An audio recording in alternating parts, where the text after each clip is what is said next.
உள்ளாட்சி அரசு செய்தியால் இணைவோம். வணக்கம். உள்ளாட்சி அரசு செய்திகள் வாசிப்பவர் ரேவதி. பாபா சாஹிப் டாக்டர் அம்பேத்கர் 129ஆம் பிறந்த நாளை முன்னிட்டு அன்னாரது திருவுருவ படத்திற்கு நாகார்த்திக் எம்எல்ஏ மலரஞ்சலி செலுத்தினார். இந்திய அரசியலமைப்பு சட்டம் எனும் மகத்தான சாசனத்தை வடிவமைத்த மாபெரும் சிற்பியும் சமுதாயத்தில் ஏற்றத்தாழ்வுகளை ஒழிக்க பாடுபட்ட சமத்துவ நாயகருமான சட்டமேதை பாரத ரத்னா பாபா சாஹிப் டாக்டர் அம்பேத்கர் அவர்கள் சுதந்திர இந்தியாவின் முதல் சட்ட அமைச்சராக இருந்து சுதந்திர இந்தியாவின் கட்டமைப்புக்கு பாடுபட்டவர்.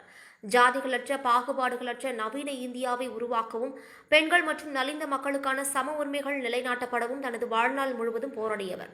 இத்தகைய காரணங்களால் தான் காலம் கடந்தும் அவரை மாபெரும் தலைவராக மக்களின் மனதில் நிற்க வைக்கிறது.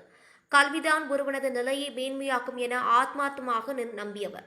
அடித்தட்டு மக்களின் வாழ்க்கையை போராடிய மாபெரும் தலைவர் டாக்டர் அம்பேத்கர் அவர்களின் 129வது பிறந்த நாளான இன்று கோவை பிளமேடு அண்ணா நகர் அலுவலகத்தில் அன்னாரது திருவுருவ படத்திற்கு கோவை மாநகர கிழக்கு மாவட்ட திமுக பொறுப்பாளர் நாகார்த்திக் எம்எல்ஏ மலரஞ்சலி செலுத்தினார்.